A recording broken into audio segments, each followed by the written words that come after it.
Oke teman-teman, balik lagi dengan saya Fikri Ridho. Seperti biasa saya akan mereaction soal sepak bola Indonesia dan juga tanggapan komentar dari netizen soal sepak bola tanah air. Seperti apa tanggapan mereka? So mari kita simak sama-sama. Let's go.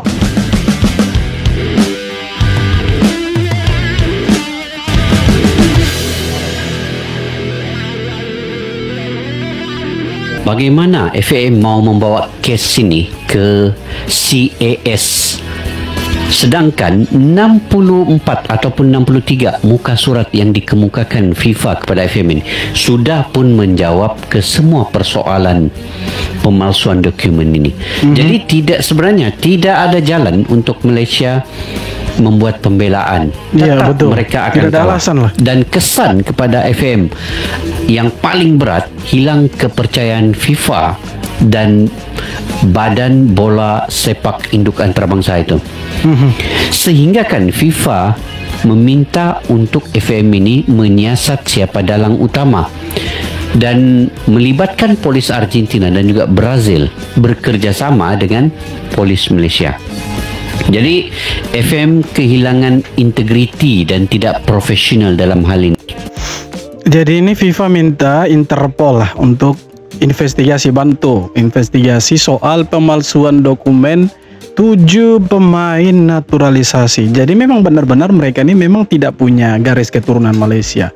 Dan mereka itu dengan sengaja memalsukan dokumen 7 pemain ini. Dan itu bisa dibuktikan sama FIFA. Nah, konyolnya Malaysia, mereka itu ngotot untuk ke sidang CAS. Padahal mereka tidak punya bukti sama sekali begitu. Nanti kita lihat, kalau misalkan mereka kalah di sidang CAS, ya itu bahaya buat mereka. Bisa saja sanksi lebih berat itu menimpa mereka nantinya. Dan bisa juga mereka tidak bisa ikut di Piala Asia 2027 karena skandal 7 pemain naturalisasi ilegal itu. Karena dari 2 pertandingan itu ada campur tangan dari 7 pemain ini, termasuk si Hector Hevel yang bermain bersama Malaysia itu mengalahkan Nepal waktu itu di pertandingan pertama. Jadi bisa saja 2 pertandingan itu poinnya itu dikasih ke Nepal dan Vietnam itu teman-teman. Bahaya mereka ini, sudah salah ngotot pula mereka itu. Bayangkan pesepak bola Indonesia ini tak pernah menolak tawaran Sir Alex Ferguson. Kembali pada tahun 2012 ketika Jack Brown masih berusia 10 tahun. Kala itu ia berhasil memikat perhatian jajaran pelatih setan merah, tak terkecuali Sir Alex Ferguson usai menjadi yang terbaik di ajang Manchester United Soccer School World Final di Old Trafford. Bahkan pada saat itu Sir Alex Ferguson memberikan pujian secara langsung pada Jack Brown dan mengajaknya untuk bergabung di Akademi Manchester United di Inggris. Akan tetapi karena masih sangat muda dan keluarganya tinggal di Dubai, Jack menolak ajakan tersebut. Alhasil Jack Brown menempuh jalur sepak bolanya sendiri hingga kini bermain di Liga Indonesia bersama Persita Tangerang. Namanya tenggelam sekarang itu ya, tenggelam, sangat-sangat tenggelam dan tidak pernah lagi terlihat di timnas itu. Padahal dulu itu digadang-gadang jadi wonderkid timnas Indonesia itu, tapi sekarang ya tidak ada nama lagi lah. Ya begitulah sepak bola Indonesia ya. Nama-nama yang dulu kita harapkan jadi pemain bola hebat untuk timnas justru tenggelam itu. Ya tidak terkecuali si Jack Brown ini. Akhirnya tenggelam namanya. Sekarang bermain di Liga 1 itu. Liga 1 atau Liga 2? Orang lahir di Brazil masih juga diklaim lahir di Malaysia. FIFA telah mengonfirmasi bukti kuat bahwa Federasi Sepak Bola Malaysia memalsukan dokumen naturalisasi 7 pemain. Sudah punya bukti kuat, artinya FIFA tidak main-main. Oke, lanjut. Klaim bahwa kakek nenek para pemain lahir di Malaysia terbukti tidak benar. Penyelidikan menunjukkan leluhur mereka berasal dari Argentina, Spanyol, dan Belanda, alih-alih Melaka atau Pineng, seperti yang tertulis. Kegagalan FAM mengajukan banding hingga batas akhir memperkuat temuan ini, meski sebelumnya mereka menuding adanya campur tangan pihak asing. Skandal ini diperkirakan melibatkan banyak aktor penting di federasi. Konsekuensi yang dijatuhkan sangat keras. FAM didenda 7,2 miliar rupiah. 7,2 Ketujuh pemain miliar juga dijatuhi larangan bermain selama 12 bulan.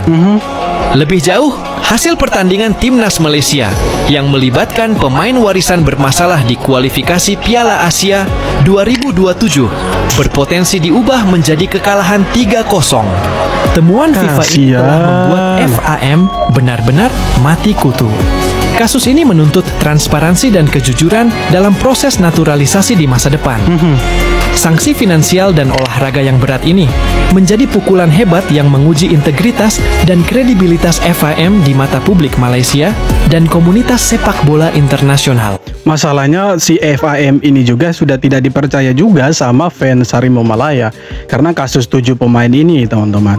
Nah, masalahnya ini kalau tidak diusut tuntas, tidak diinvestigasi lebih lanjut, bisa saja ke depannya ada negara-negara yang melakukan hal yang sama seperti yang dilakukan sama Malaysia ini, menaturalisasi pemain yang bukan pemain mereka. Artinya pemain-pemain yang tidak punya garis keturunan suatu negara itu bisa dinaturalisasi, padahal ada aturannya, ada rules yang harus mereka ikut. Nah, salah satu contohnya Malaysia ini menaturalisasi pemain yang bukan orang Malaysia, dan bahkan 7 pemain ini itu tidak pernah tinggal kurang lebih 5 tahun di Malaysia. Bahkan orang tua mereka atau bahkan kakek nenek bahkan buyut mereka itu bukan orang Malaysia. Jadi yang dibilang sama orang Malaysia bahwa 7 pemain ini adalah pemain warisan, bukan pemain warisan, ini pemain ilegal. Beda halnya kalau seperti Dion Kools, memang itu pemain warisan karena salah satu dari orang tuanya itu punya garis keturunan Malaysia atau orang Malaysia. Nah, kalau 7 pemain ini yang dinaturalisasi itu bukan orang Malaysia dan bukan pemain warisan. Warisan itu kecuali ada salah satu anggota keluarganya yang orang Malaysia. Seperti Indonesia lah. Salah satu dari anggota keluarganya itu ada yang orang Indonesia atau setidaknya punya garis keturunan Indonesia. Jadi itu sah dan itu masih relevan lah dengan aturan FIFA, masuk dalam aturan FIFA lah, tidak ilegal. Kalau yang dibuat sama Malaysia ini untuk 7 pemain ini itu ilegal, sama sekali ilegal. Dan yang lucunya mereka berani sekali untuk naturalisasi pemain yang bukan pemain, yang tidak punya keturunan Malaysia, yang bukan pemainnya mereka. Berani sekali mereka. Apakah hanya untuk gengsi atau benar-benar mau membangun sepak bolanya mereka? Tapi kalau untuk membangun tidak sih. Tapi sepertinya mereka mau meniru gayanya Indonesia. Kalau Indonesia bisa sukses, ya kenapa kita tidak, begitu kan? Tapi caranya salah, caranya ilegal. Tepat 1 tahun yang lalu, Marcelino melakukan selebrasi ini setelah berhasil mencetak gol ke gawang Arab Saudi. Yap, Indonesia bisa menang 2-0 dengan tim yang sekarang lolos ke Piala Dunia. Dan anehnya, pelatih yang mengalahkan Arab Saudi itu malah dipecat. Shin Tae-yong tiba-tiba dipecat. Biasanya kan pelatih yang dipecat itu karena timnya kalah, nggak lolos kualifikasi, atau apapun itu. Tapi Shin Tae-yong udah bawa Indonesia lolos ke round 4, terus bisa ngimbangin Australia, dan bahkan ngalahin Arab Saudi, tapi malah dipecat. Sangat membagongkan. Benar, sangat membagongkan. Dan ini membuktikan bahwa memang PSSI tidak ingin Indonesia masuk Piala Dunia. Kalau saja mereka mau Indonesia itu masuk Piala Dunia dan serius, ya sudah pasti tidak akan pecat Shin Tae-yong dong. Karena mereka tidak mau untuk masuk Piala Dunia, makanya tanpa alasan yang jelas dan tidak masuk di logika berpikirnya kita, ya jadi mereka pecat Shin Tae-yong. Datangkanlah pelatih yang tidak punya rekam jejak yang bagus, yang masih bisa dipertanyakan. Ya kalau waktu itu seandainya kita berandai-andai mereka mempertahankan Shin Tae-yong sampai ronde keempat, ya mungkin kita ada di Piala Dunia. Dan bahkan Shin Tae-yong sendiri bilang, Indonesia bisa lolos Piala Dunia itu tidak perlu ronde keempat, kita lewat ronde ketiga saja. Karena waktu itu Indonesia ada di peringkat ketiga, di bawahnya Australia, dan itu cuma terpaut 1 poin saja. Dan itu sudah ada hitung-hitungannya. Seri lawan Australia di kandang mereka dan menang di laga kandang lawan Cina dan Bahrain. Jadi kalau kita bisa menang dan bisa seandainya kalahkan Australia ataupun tahan imbang, kita sudah pasti masuk Piala Dunia. Karena secara poin Australia sudah kalah dari Indonesia. Sebenarnya seperti itu. Cuma sekarang tim yang kita kalahkan, tim yang kita tahan imbang, justru mereka yang masuk Piala Dunia. Sedangkan kita lewat jauh. PSSI dihukum FIFA lagi. Seperti yang kita ketahui, sebelumnya FIFA sudah memberikan hukuman kepada PSSI dan 2 pemain timnas Indonesia. Kabarnya PSSI kembali terkena hukuman setelah FIFA akan melakukan sidang pada Selasa 18 November 2025. Hukuman tambahan itu diyakini akan diberikan kepada manajer timnas Indonesia, Sumarji. FIFA menjatuhkan hukuman denda uang kepada PSSI sebesar 50.000 Swiss franc atau setara 1 miliar rupiah. Ditambah Shane Patinama dan Tom Hai harus membayar denda sebesar 5.000 Swiss franc atau... Jadi ini denda waktu Indonesia lawan Irak kalau saya tidak salah. Waktu itu ada protes dari Shane Patinama dengan Tom Hai ke wasitnya itu. Sebenarnya termasuk Jaitse sih, tapi Jaitse tidak dihitung sebagai satu pelanggaran itu. Dengan manajer Sumarji kena kartu merah waktu itu. Jadi wajar kalau mereka ini dapat sanksi. Tapi sebenarnya itu bentuk protes sih. Tapi kok yang anehnya denda untuk pemain-pemain Indonesia lebih besar daripada denda ke pemain-pemain Malaysia yang 7 orang itu yang terbukti bekerja sama melakukan pemalsuan dokumen. Dendanya itu hanya sekitar 40 jutaan lah, 40 jutaan rupiah. Dibandingkan dengan 2 pemain timnas kita itu ratusan juta, 100 juta lebih loh. Padahal pelanggarannya tidak terlalu serius-serius amat. Aneh juga FIFA ini sebenarnya. Guys, Irak lolos Piala Dunia guys. Irak round 5. Alah, kan tak ingat. Alah yang round 4 tu yang dia kalah 1-0 tu, yang paling botol tu. Geblek. Kita itu sampai kualifikasi Piala Dunia loh. Ronde keempat. Ya, sedangkan Malaysia ini ronde 1 sudah pulang. Sekarang ada 7 siluman harimau yang mereka harus atasi dulu itu. Ya, kalau sudah selesai baru bolehlah untuk ketawa-ketawa ompongnya itu. Kalau belum ya jangan dulu gitu kan.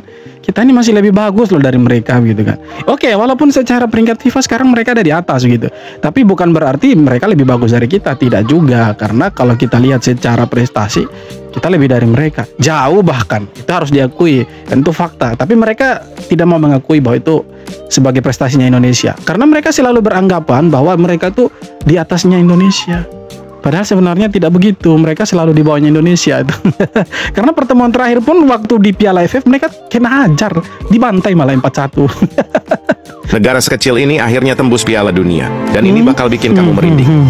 Bayangin negara kecil dengan jumlah penduduk sekitar 156.000 orang akhirnya lolos ke Piala Dunia untuk pertama kalinya dalam sejarah. Dan kerennya lagi, mereka sekarang resmi menjadi negara dengan populasi paling kecil yang pernah tampil di Piala Dunia, ngalahin rekor Islandia tahun 2018 yang punya 350.000 penduduk. Perjalanan mereka juga bukan yang gampang-gampang aja. Tim yang dijuluki Blue Wave ini harus berjuang sampai akhir, dan di laga penentuan pelatih mereka yang berusia 78 tahun, Dick Advocaat, justru nggak bisa hadir karena alasan pribadi. Tapi bukannya melemah, para pemain malah tampil habis-habisan. Dan hasilnya sejarah tercipta. Curaçao, negara kecil di Karibia, akhirnya masuk ke panggung sepak bola terbesar di dunia. Kadang, cerita paling mengejutkan dalam sepak bola datang dari negara yang bahkan nggak pernah kita duga. Curaçao baru buktikan ukuran bukan segalanya. Betul, sama kayak Indonesia. Walaupun besar negaranya, tapi tidak pernah main di Piala Dunia. Itu pun satu kali dulu masih ya bukan Indonesia, Hindia Belanda. Ya, walaupun itu tercatat di FIFA ya sebagai itu Indonesia negara pertama dari ASEAN yang main di Piala Dunia waktu itu kan. Tapi kalau kita lihat dari sejarahnya Curaçao, seharusnya Indonesia bisa. Cuma ya ada perbedaan lah. Mereka benar-benar niat serius mau main di Piala Dunia gitu kan. Mereka benar-benar fight lah untuk ke Piala Dunia. Nah, kita hampir lolos Piala Dunia ya, pelatihnya yang bagus dipecat, malah datangkan pelatih yang dipertanyakan itu. Pelatih yang mungkin ya waktu jadi pemain oke, tapi pelatih kan sejarahnya kan tidak ada itu bisa bawa tim sampai lolos Piala Dunia atau berprestasi, setidaknya berprestasi tidak juga. Tapi mereka datang gara-gara datang interview di hari Natal, ya direkrut jadi pelatih, hasilnya ya itu gagal. Kita sudah jatuh tertimpa tangga pula. Sudah tidak lolos Piala Dunia. Sekarang peringkat FIFA-nya kita di bawahnya Malaysia. Kocak memang Konoha. Konoha ya, bukan Indonesia, Konoha. Konoha di sana di Jepang itu. Tempat fiksi di anime Naruto itu. Bukan Indonesia loh. Ranking FIFA Timnas Indonesia kembali mengalami penurunan setelah Malaysia dan Thailand meraih kemenangan di kualifikasi Piala Asia 2027. Posisi Indonesia resmi turun dari peringkat 122 ke 123 dunia. Suriname menjadi penyebab utama. Mereka mendapatkan tambahan 1.514 poin setelah menang 4-0 atas El Salvador, melonjak 5 tingkat ke posisi 121 dan menyalip Indonesia. Suriname bahkan bisa naik lagi jika menang atas Guatemala. Sementara itu, Malaysia menang 1-0 atas Nepal dan naik ke peringkat 116 dunia. Thailand juga meroket 2 posisi setelah menghajar Sri Lanka 4-0. Indonesia sendiri tidak bertanding di FIFA Matchday November 2025 karena belum memiliki pelatih. Akibatnya, Garuda harus rela tersalip rival-rivalnya di Asia Tenggara. Itulah yang kita heran. Kita bingung juga kenapa FIFA Matchday tidak dipakai kesempatan yang ada ini untuk mendongkrak posisi kita di rank FIFA gitu kan. Justru dikasih ke U22 lawan Mali, hasilnya juga tidak pernah menang kita kan. Seandainya kita pakai pemain-pemain senior untuk main di FIFA Matchday, mungkin ya peringkat FIFA kita ya mungkin bisa lebih bagus dari Malaysia gitu kan. Karena kan kalau saya tidak salah dengar waktu itu targetnya itu masuk 100 besar karena alasannya ABCD sampai Z. Jadi kita berharap FIFA Matchday November ini sebenarnya dipakai sama timnas senior. Tapi alasannya timnas Indonesia belum punya pelatih. Lah kenapa tidak cari pelatih begitu kan? Ada pelatih yang bagus dipecat, datangkan pelatih yang ya bukan pelatih sih sebenarnya. Giliran sudah seperti ini ya semakin terpuruk lah kita. Nanti kemudian ada pejabat-pejabat di PSSI yang kemudian cari-cari alasan itu. Begitulah di Konoha itu teman-teman. Kalau sudah seperti ini nanti ya saling lempar tanggung jawab, saling cuci tangan, kemudian saling menyalahkan satu dengan yang lain. Pastinya nanti seperti itu ya. Jadi kita doakan saja semoga kita punya timnas ini rank FIFA-nya akan naik lagi. Semoga lah. Karena ini berat saudara-saudara. Apalagi kalau federasi Konohanya ya ongkang-ongkang seperti ya, federasi Konoha bukan yang Indonesia. Beda lah Konoha dengan Indonesia. Apalagi kalau federasi Konoha ini ya ongkang-ongkang, tidak mau terlalu memikirkan soal rank FIFA gitu. Karena kalau mereka pikir soal rank FIFA, mau kejar target 100 besar dunia, maka ya seharusnya FMD ini bermain. Tapi ya karena tidak serius, hanya ya omong kosong lah, bohong, bullshit kita bilang. Ya jadi tidak pakailah kesempatan itu ya. Jadi ya semoga sepak bola kita lebih bagus. Dan ya untuk Malaysia semoga bisa menang di sidang JAS untuk 7 siluman harimau. 7 siluman harimau. Nanti mereka pakai Kage Bunshin lah, yang seperti di film Naruto tuh di Konoha ya, bukan Indonesia. Indonesia beda loh, bagus loh Indonesia. Kalau Konoha memang tidak bagus itu. Oke teman-teman, jadi itu dia beberapa video tanggapan komentar dari netizen soal sepak bola Indonesia atau Konoha, ya dua-duanya lah. Terima kasih banyak sudah nonton dan kita jumpa lagi di video-video berikutnya. Terima kasih.